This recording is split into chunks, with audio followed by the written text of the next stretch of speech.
Boleh langsung siapa yang mau bertanya? Ibu. Hai, yang baru masuk langsung segera daftar via SIA ya. Daftar. Absen via SIA. Silakan. Ayo, siapa yang mau bertanya dulu tentang materi tadi? Apa yang mau ditanyakan mungkin? Saya Bu mau tanya Bu. Silakan.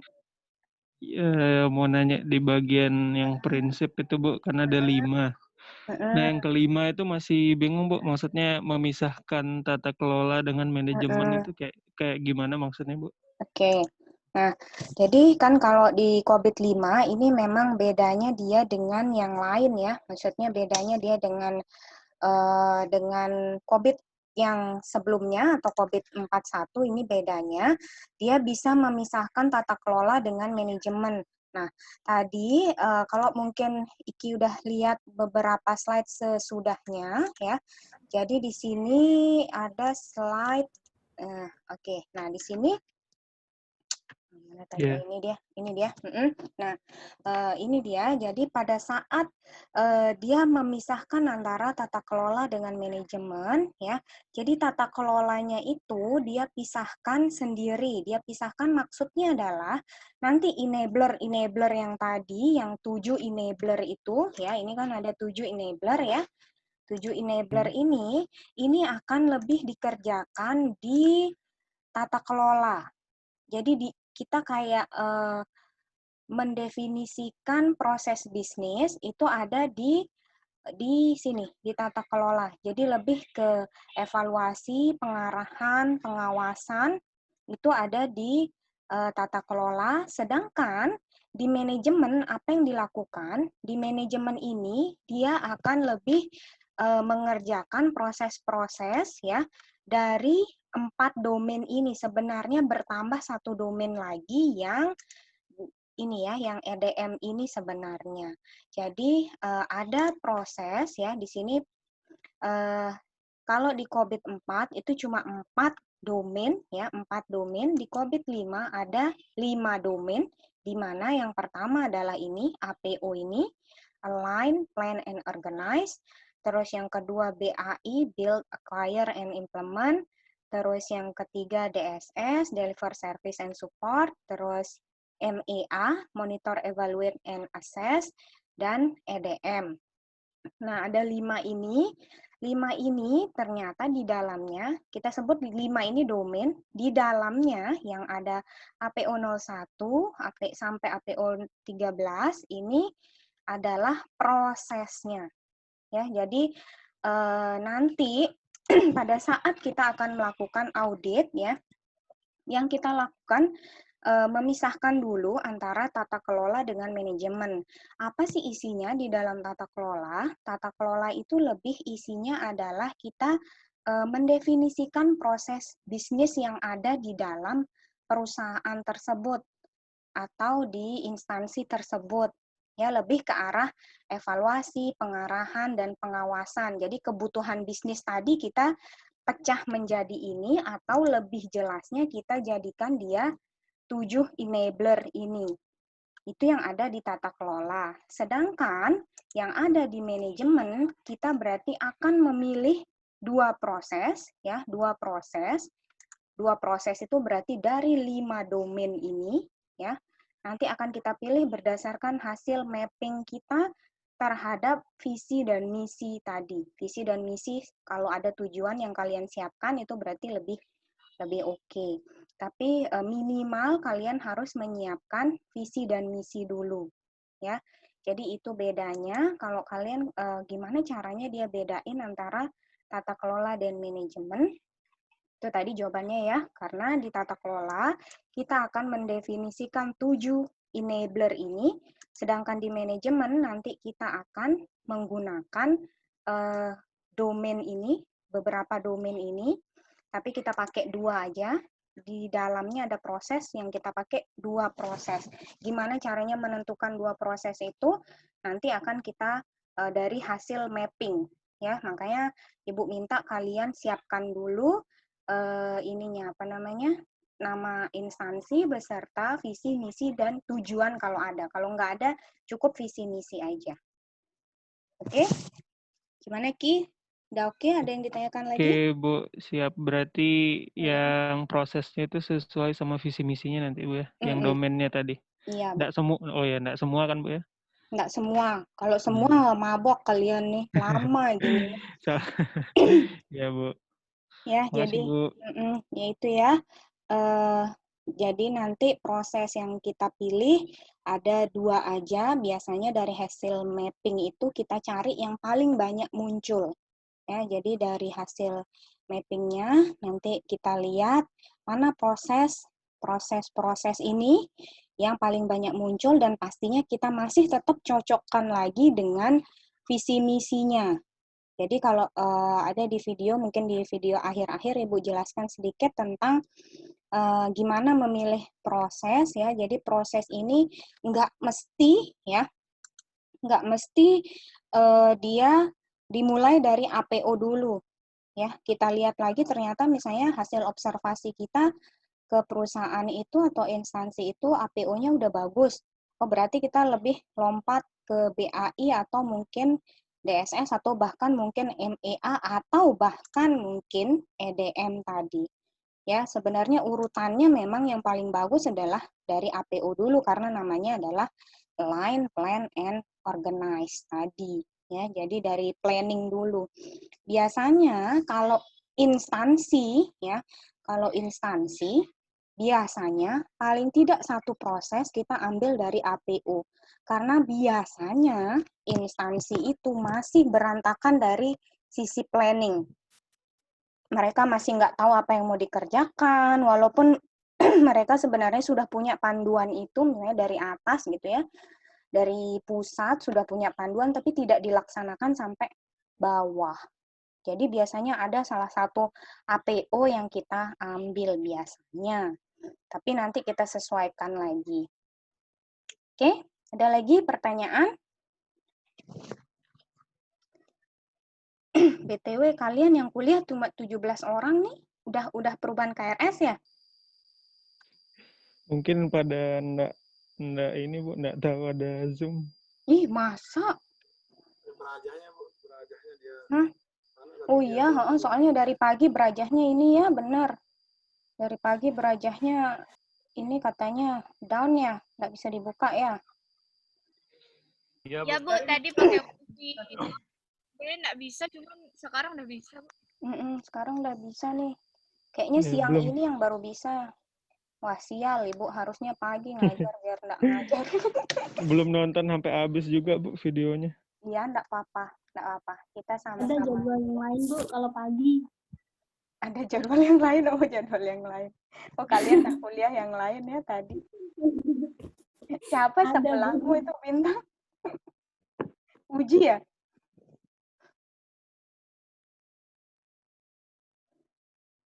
Ini, Bu, ada Desi juga. Oh. Kalian di Kuliah mana? bareng. Di Sekret, Bu. Oh, pantas. Kok kayak nggak ada kuota, di Bu. tepi sawah gitu. Berubah di tepi sawah. Oke, ada lagi pertanyaan tentang ini, tentang COVID-COVID-an? Ini, Bu, sengaja, Bu. Siapa yang mau nanya nih? Ini, Bu, Nadi, Bu. Nadi kok jauh suaranya? Nadia Anggara. Nadia Anggara? Ini yang gimana cara ini, Bu? Cara nentuin visi misinya ke dalam COVID-5-nya nih, Bu? Gimana caranya? Nanti kita bertahap ya. Jadi mulai minggu depan, pokoknya kalian harus punya dulu itu ya. Kalian punya dulu. Kelompok udah oke? Kelompoknya ya, Bu. Udah. Oke, Bu. Udah oke kelompok? Lagi nyari, Bu. Lagi nyari, belum fix berarti. Ya, baru beberapa yang dapat. BTW kalau di absen ini 30 orang pas ya, berarti kalian bisa ada 6 kelompok lah kurang lebih. Ya, ada 6 kelompok, 5 orang kan maksimal satu kelompok. Carilah apa namanya, instansi atau perusahaan yang paling tidak punya visi misi tujuan. Biasanya sangat jarang yang punya tujuan, kecuali ya mereka sudah punya renstra ya atau rencana strategis. Biasanya baru punya tujuan. Biasanya yang punya renstra itu kalau instansi itu kayak gubernuran, terus apa namanya, kabupaten gitu. Nah, nanti setelah kalian punya itu, modalnya dulu itu, barulah nanti kita cicil sedikit-sedikit. Mulai minggu depan itu ada bahasannya adalah balance scorecard dan enterprise goal. Kita mapping ke situ dulu. Nanti habis dari enterprise goal, sudah dapat enterprise goal-nya, dari enterprise goal baru ke IT related goal. Sudah dapat IT related goal, baru dapat proses IT-nya. Seperti itu. Jadi itu sih urutannya. Jadi kita mapping dulu ke proses, ya. Gimana cara mappingnya? Mungkin cara mappingnya itu nanti bertahap pastinya. Kalau misalnya kalian penasaran gimana cara mappingnya, kalian bisa buka, udah download belum itu COBIT bahannya. Yang COBIT enabling sama COBIT framework-nya itu di-download dulu. Nah, ada di situ caranya. Jadi semuanya framework-nya ada di situ. Jadi itu dulu yang harus kalian downloadin. Download dulu. Nah, nanti sebentar Ibu buka dulu apa namanya? Buka dulu ini filenya. Jadi kalian bisa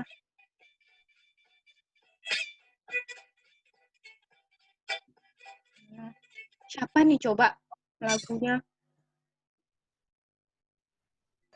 OS ya, OS. Nih ya, ada di sebentar Ibu share screen aja.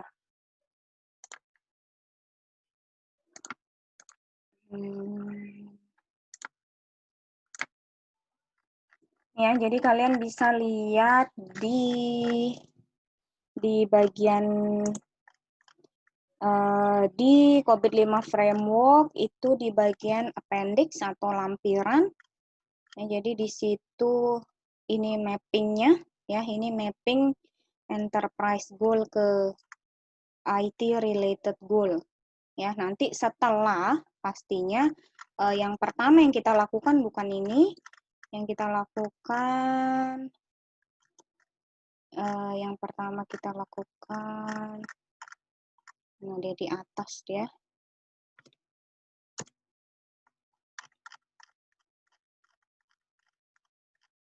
Jadi besok Ibu jelaskan dulu tentang apa itu BSC atau balance scorecard.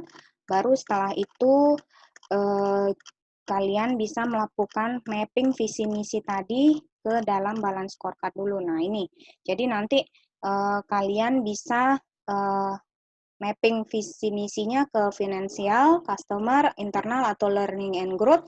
Kalau sudah, barulah lagi di mapping ke enterprise goal. Nanti kalau udah enterprise goal baru masuk ke IT related goal.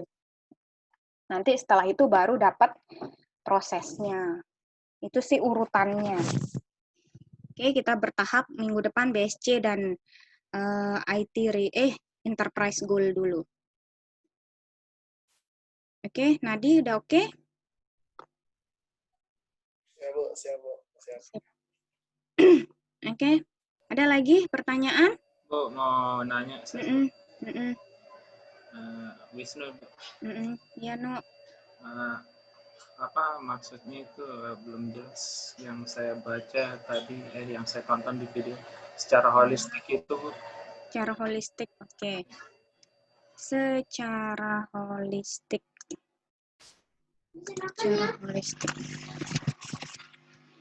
Secara holistik itu slide yang mana ya dia ya?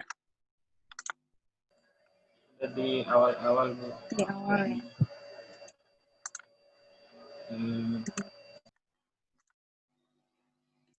Kan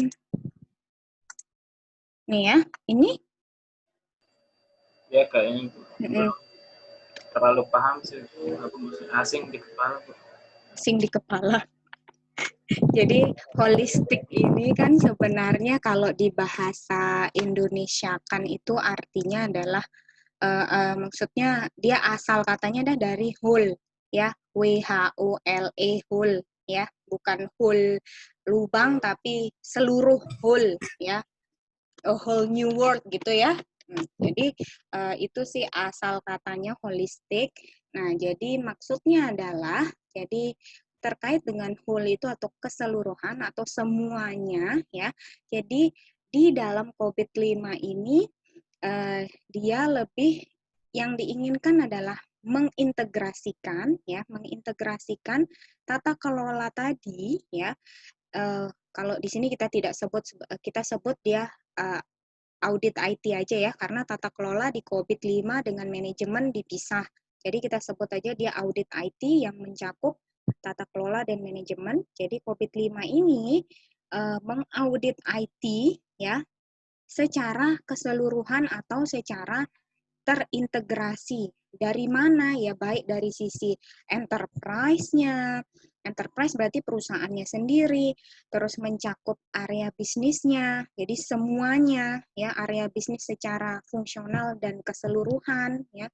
Jadi dan mempertimbangkan manfaat TI bagi stakeholder internal dan eksternal. Jadi kita lihat di sini bagi keseluruhan enterprise ya, bagi keseluruhan enterprise ini dari untuk semuanya, terus mencakup area bisnisnya ya, terus mencakup manfaat TI untuk stakeholdernya, itu semua diatur. Maka tadi ada kaitannya dengan pertanyaan yang udah Iki ajukan tadi bahwa holistik itu sebenarnya juga ya mencakup tadi manajemen dan manajemen dan tata kelola tadi, di mana kita bisa lihat apa yang kita lakukan di dalam manajemen itu adalah yang berkaitan dengan enabler tadi atau proses bisnis. Nah, proses bisnis itu ternyata berkaitan juga dengan area bisnis tadi ya, area bisnis dan fungsional secara keseluruhan. Dan sedangkan yang di bagian manajemen ya atau enterprise-nya itu akan diatur atau akan dikelola oleh proses-proses IT nanti yang akan kalian pilih. Yang akan kalian pilih yang tadi ada APO, TAI, EDM, MEA, ya itu dia. Jadi itu kira-kira yang dimaksud dengan holistik ya. Jadi holistik ini adalah secara keseluruhan dan terintegrasi. Ya, itu maksudnya. Oke? Gimana, Nu? Udah jelas atau ada yang perlu disanggah dulu? Atau Itu ditambah? aja sih dulu. Itu aja. Oke. Ya, kasih Bu. Iya, sama-sama. Ini ban pakai headset ban. Atau saya ya? Runway. Siapa nih baru masuk kayaknya nih, lupa mute. Yang baru masuk langsung absen. Ya, Saban kayaknya. Sabar nih. Astagfirullah. Tenang aja, ribet bintang. Bu, nanya dong, Bu. Boleh. Yang tentang enabler itu dong, Bu. Yang resource. Di sana kan kalimatnya ada informasi. Informasi yang apa sih? Kalimat informasi kayak umum banget rasanya. Yang mana? Ya, slide 11 itu, Bu. Siapa yang nanya? Ini Hasan ya? Ahsan, Bu. Ya. Oke. Yang ini, yang ditanya apanya nih? Sebenarnya pertamanya tentang yang resource itu apa aja, sama nomor 5 itu kan information dibilang. Nah, information ini information yang lebih ke arah mana? Soalnya kan information kayaknya umum banget sih kalimatnya. Terus sama penjelasan yang ini, masing-masing enabler memerlukan input dari enabler lain. Oke. Ya. Jadi kalau Ibu jelaskan aja semuanya ya. Jadi yang pertama, enabler itu kan ada 7 tuh. Yang pertama ada principle, policies, and framework ya. Terus ini berarti yang di tengah ini adalah sudah jelas berarti ini yang dipunyai oleh COVID-5. Jadi prinsip-prinsipnya, policies-nya atau batasan-batasannya, terus framework-nya ya. Jadi itu semua yang COVID-5 miliki ya. Tadi terus habis itu yang kedua itu ada proses. Proses yaitu tadi proses itu adalah kita anggap dia sebagai bisnis proses di instansi atau perusahaan itu. Gimana kita bisa tahu proses itu? Pastinya dengan datang ke sana atau paling tidak kita dengan membaca-baca visi misi, tujuan, terus habis itu mungkin kita lihat webnya kalau ada gitu ya, atau melakukan wawancara, itu berarti proses masuknya ke situ. Kita bisa gambarkan dia. Kita gambarkan sesuai dengan ini ya, sesuai dengan aturan. Kalau orang-orang TI biasanya gambarnya ya lewat activity diagram, use case, dan lain sebagainya. Terus yang ketiga ada kita sebut organizational structure. Ini kan udah jelas ya, sesuai namanya berarti struktur organisasi. Itu perlu kita perhatikan. Kenapa?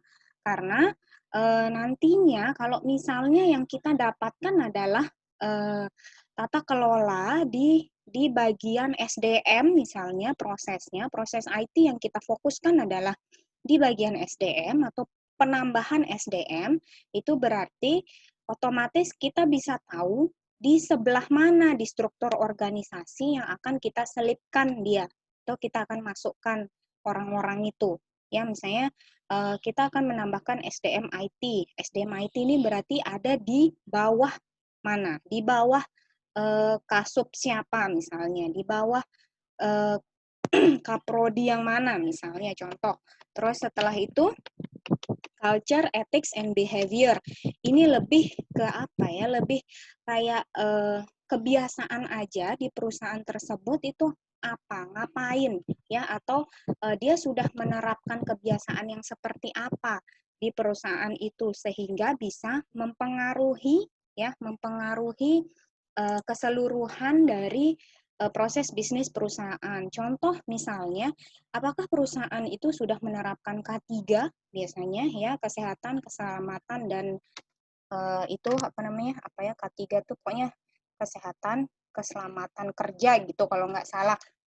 Jadi apakah dia sudah menerapkan itu? Berarti ya kalau dia sudah menerapkan itu otomatis dia sudah punya satu standar sendiri. Ya, kalau belum berarti mungkin bisa kita masukkan itu sebagai standar yang harus mereka punyai supaya mereka lebih disiplin misalnya. Oke, itu dari sisi culture. Terus dari sisi informasi, mungkin informasi ini yang dimaksudkan adalah lebih umum karena dia memang di sini informasi ini tidak hanya terkait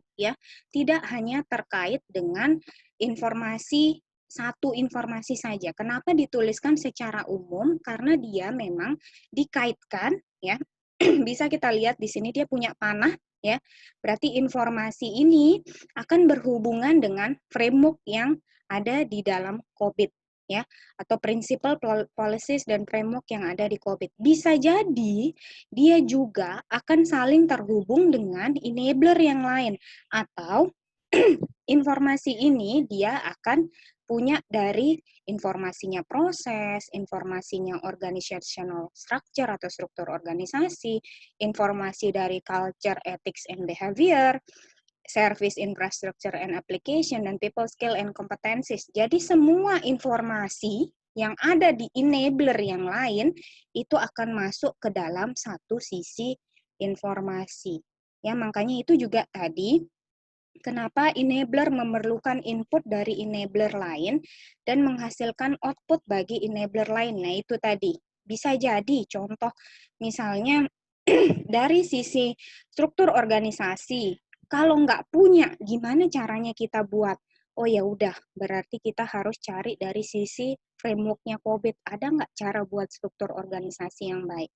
Ya, nanti output-nya apa ya, struktur organisasi. Input-nya dari mana? Input-nya dari framework. Sama, dan yang lain juga saling terhubung mereka. Ya, Terus kalau yang nomor 6, Service Infrastructure and Application, ini berarti kita lihat IT mereka seperti apa. Apabila mereka melayani service, berarti servisnya seperti apa. Infrastrukturnya yang ada di sana gimana. Aplikasi yang mereka pakai seperti apa. Nah, ini informasinya juga masuk ke dalam yang nomor 5. Jadi saling berkaitan, ya, saling berkaitan informasinya. Jadi ini bisa ke sini, ya. Ini bisa ke sini, ya, tergantung kebutuhan aja. Dan yang semua yang lain juga saling berkaitan. Sama juga yang people skill and competencies. Nah, ini juga akhirnya dia saling berhubungan dengan mana? Ya ini akhirnya dia saling berhubungan dengan struktur organisasi. Oh, ternyata selama ini di perusahaan tersebut atau instansi tersebut tidak menggunakan kompetensi yang benar untuk mengatur satu bagian misalnya. Oh, berarti kita harus rubah lagi struktur organisasi. Ya, kurang lebih dari sisi itu kira-kira ya. Jadi sebenarnya melakukan audit IT itu nggak bisa memang kita melihat cuma dari satu sisi. Ya, jadi inilah makanya kalau COVID-5 dia lebih ada enabler ini, ya makanya ini kita lihat dia dari atas dulu. Oh, ternyata kalau kita misalnya sudah bisa menuliskan ke dalam 7 enabler ini, berarti kita sudah paling tidak bisa lihat, oh berarti perusahaan ini atau instansi ini kekurangannya ada di sini, di sini, di sini. Nanti mana yang akan kita utamakan. Jadi ini seperti kita melihat dari atas dulu, sehingga kita bisa tahu apa yang harus kita lakukan terhadap instansi. Itu sih kegunaannya enabler di COVID-5. Sedangkan di COVID-4 nggak ada enabler. Jadi kita masih meraba-raba biasanya apa yang harus kita lakukan di instansi atau perusahaan ini. Gitu. Gimana, San? Ada yang ditanyakan? Udah. Udah? Atau ada gimana maksudnya yang lain mungkin? Sudah oke?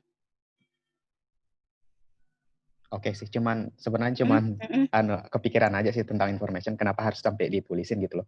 Sedangkan kan yang lain itu udah termasuk bagian dari Sudah information. termasuk. Ya sebenarnya itu sih mungkin sebagai apa ya? Dia ini sebagai pelengkap aja ya, karena semuanya mempunyai pasti informasi. Mungkin tidak hanya informasi, di masing-masing punya data ya disimpan silahkan diproses masing-masing gitu ya. Tapi kalau di informasi dia bagikan lagi ke informasi gitu. Oke, ada lagi pertanyaan? Saya Bu, Jaya Jayadi. Ya saya mau nanya Bu, apakah yang tiap enabler ini mempengaruhi enabler lain? Kan tadi Ibu bilang kan misalnya people skill dan kompetensi kita sebut saja di LPMPP misalnya. Nah itu misalnya kalau people skill-nya atau orang-orang di sana misalnya ada yang tidak berkompeten, apakah kan tadi ikut ke organisasional struktur. Nah itu kan Ibu bilang bisa dirombak. Nah apakah bisa seperti Ibu kan organisasi struktural itu kan apa ya hal yang besar gitu Bu untuk dirubah hanya dengan people skill dan kompetensi yang bermasalah di situ. Apakah memang bisa seperti itu atau mungkin bisa ada pengaruh lain terhadap dari misalnya satu enabler bermasalah, kemudian yang enabler lain mendapatkan masalah juga. Itu sih pertanyaan saya. Terima kasih. Oke, jadi ini juga sebenarnya kalau dari sisi enabler ya, yang kita lihat dia ini tidak akan mempengaruhi proses bisnis yang sedang berjalan. Kenapa? Karena memang kita belum melakukannya gitu ya. Jadi sebenarnya apa sih yang kalian lakukan di tata kelola TI ini sesuai dengan namanya tata kelola TI. Tata kelola berarti kita akan mengelola kembali ya TI yang ada di sana dengan berbagai macam syarat atau berbagai macam masalah yang ada di perusahaan atau instansi tersebut. Nah, tadi kalau disebut people skill and competencies, apakah dia akan hanya dengan people skill and competency sangat mempengaruhi organizational structure. Bisa jadi misalnya kalau SDM-nya tidak mumpuni untuk ada di dalam struktur organisasi itu, ya. Mumpuni itu bisa jadi dengan pengalamannya yang minim. Kalau mungkin orang dengan latar belakang misalnya dia bukan orang di bidangnya tapi pengalamannya banyak, dia mungkin sudah bisa dikatakan mumpuni. Tapi kalau misalnya pengalamannya sedikit, ternyata latar belakang pendidikannya juga tidak memadai, dia berada di posisi tersebut, bisa jadi itu salah satu yang bisa kita rekomendasikan.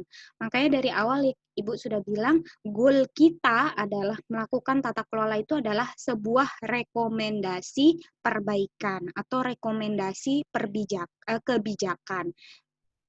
Karena kita nggak mungkin bisa memaksa satu instansi atau perusahaan akan mengikuti apa yang sudah kita lakukan. Itu dia. Jadi apabila perusahaan tersebut nggak mau akhirnya dari master plan yang sudah kita buat, ya kita mau bilang apa gitu ya. Tapi itulah urutan dari framework yang sudah kita lakukan, yang sudah kita analisis, yang sudah kita yang sudah kita berikan ke mereka juga dari sisi kuesioner. Ternyata hasilnya pun tidak disetujui, ya berarti ya bukan wewenang kita lagi, karena memang goal kita di dalam tata kelola itu adalah merekomendasikan perbaikan dan merekomendasikan kebijakan untuk mereka gitu. Terus apalagi tadi satu lagi Yan pertanyaannya? Apakah yang tadi yang misalnya informasi mempengaruhi kultur, ya sama sih sebenarnya. Ya udah dijawab sih sama Ibu tadi kan. Udah dijawab ya? Ya kan tadi bisa saja mempengaruhi kan. Bisa saja dia mempengaruhi gitu ya, karena sama sih misalnya contoh kecil aja, kalau misalnya kalian di organisasi ya, di organisasi kalian misalnya tidak pernah punya pengalaman di situ ya, dan bukan passion kalian di situ, tapi tetap memaksa di bagian itu, biasanya ada aja nanti masalah.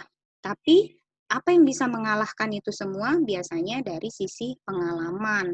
Kalau pengalamannya sudah banyak, berarti paling tidak dia bisa mengendalikan itu. Ya, jadi biasanya kalau permasalahan SDM sebenarnya selain latar belakang pendidikan itu balik lagi ke personal masing-masing biasanya ya. Ada SDM yang tidak mau mengembangkan diri. Ya, jadi kalau SDM dia tidak mau mengembangkan diri, maka ya udah ilmunya dia di situ-situ aja.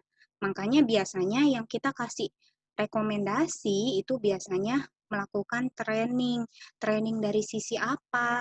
Ya dari sisi kepakaran yang harusnya dia punyai di struktur organisasi itu. Misalnya dia melingkupi dia adalah penanggung jawab web di instansi tersebut, tapi pengetahuan tentang webnya masih HTML aja misalnya, padahal sekarang perkembangan web sudah sampai mana-mana gitu ya. Jadi paling tidak rekomendasi kita adalah memberikan dia pelatihan atau training, dimulai dari training apa dulu. Nanti kalau training yang ini sudah oke, kita lihat misalnya dievaluasi oke, dia bisa ke training selanjutnya dan seterusnya. Jadi kira-kira seperti itulah yang akan kita lakukan di tata kelola. Hasil akhirnya adalah itu berdasarkan analisis yang sudah kita buat dari awal sampai kita punya hasil akhir seperti itu. Itu sih yang kita lakukan. Makanya kenapa kalau di tata kelola ini tidak diperbolehkan lagi jadi TA, karena dianggap lulusan S1 itu belum mumpuni pemikirannya sampai sana, analisisnya belum sampai sana. Jadi mungkin kalau tesis bisa, tapi kalau Kalau kalau TA makanya dihentikan karena memang pemikirannya harus jauh, apa yang dianalisis harus dalam. Itu sih. Supaya maksudnya bisa sama ininya, sama apa ya, dianggap supaya bisa sama selevel dengan TA-TA yang lain. Tuh. Gitu. Oke, ada lagi pertanyaan?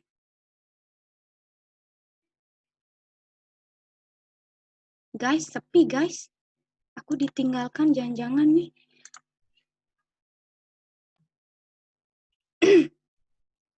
Banyak yang udah tahu kalau ada kelas. Banyak tidur siang, Bu, 7 orang. Apa-apa dah. Itu berarti apa ya, keberuntungan mereka lah deh. Ketiduran itu kan nggak sengaja ya, nggak sengaja.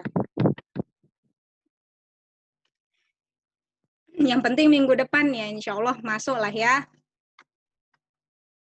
Biar full 30 orang, biar Ibu tahu siapa aja orangnya. Siap, Bu. Hadir, Bu. Kelompok jangan lupa. Difikskan minggu depan. Absen udah semua? Udah, Bu. Saya belum absen, Bu. Bentar, masih Udah, Bu. di perjalanan. Siapa nih yang ngomong? Aku Iki, Bu, Iki. Iki. Nah, ya, weh, nanti.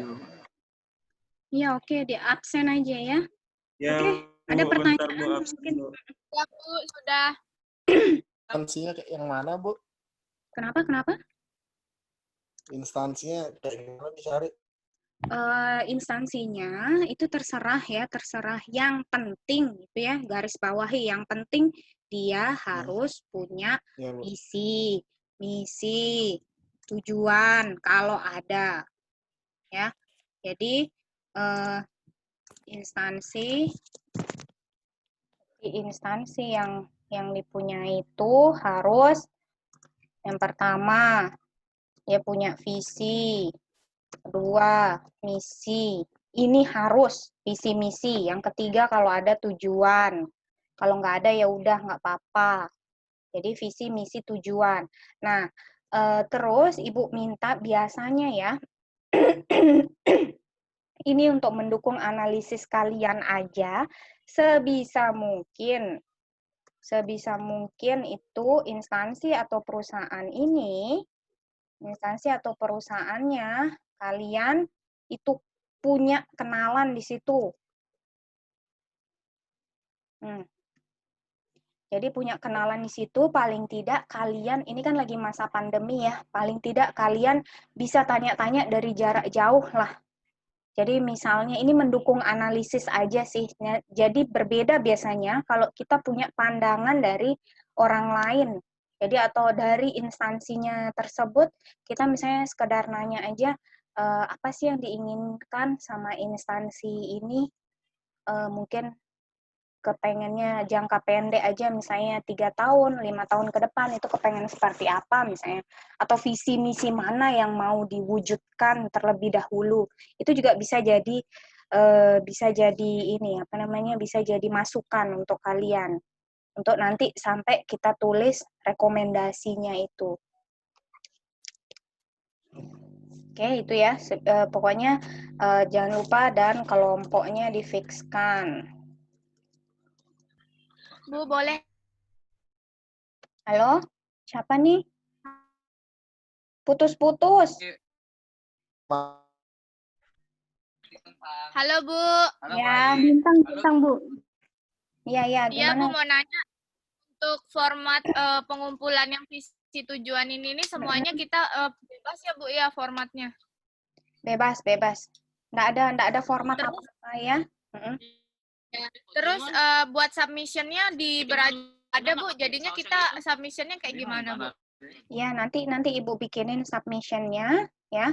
Paling tidak Ibu udah tahu yang kalian instansi atau perusahaan yang kalian pilih ya, yang punya visinya apa, misinya apa, kalau ada tujuannya apa. Nanti Ibu bikinin di Berajah untuk submit-nya ya. Paling tidak minggu depan kalian harus punya Semua harus punya, karena kita udah mulai minggu depan udah mulai cicil mapping dari BSC dulu. Ya, nggak susah kok cara mappingnya, nggak ada yang susah. Tata kelola ini nggak susah di situ dia susahnya pada saat kita harus memikirkan rekomendasi apa yang terbaik untuk mereka berdasarkan analisis yang sudah kita lakukan, berdasarkan framework yang sudah kita baca, ya. Jadi dari situ yang ininya, ya. Jadi memang dia nggak susah di codingan, nggak ada, dia cuma mikir, biasanya mikirnya tuh harus agak dalam lah dikit. Ya, Bu, terima kasih, Bu. Sama-sama. Ada lagi pertanyaan? Nggak ada? Nggak ada? Kalau nggak ada, alhamdulillah. Kalau gitu, kita akhiri ya. Ya, kita Siap, Bu. akhiri. Terima kasih banyak. Sama-sama semuanya. Pokoknya jangan lupa itu ya, yang harus kalian punyai modalnya minggu depan. Oke? Terus kalau Oke, Bu. untuk semua ya, 30 orang, biar Ibu tahu ini 30 orang beneran niat atau enggak di kuliah Ibu nih, di kuliah tata kelola. Oke? Oke, Ya. Bu. Terima kasih ya semuanya. Gitu aja. Assalamualaikum warahmatullahi wabarakatuh. Mohon maaf kurang lebihnya. Selamat. Waalaikumsalam warahmatullahi wabarakatuh. Waalaikumsalam. Jangan lupa yang belum makan ya, absen ya. Oke, siap, Bu. Bintang. Dah.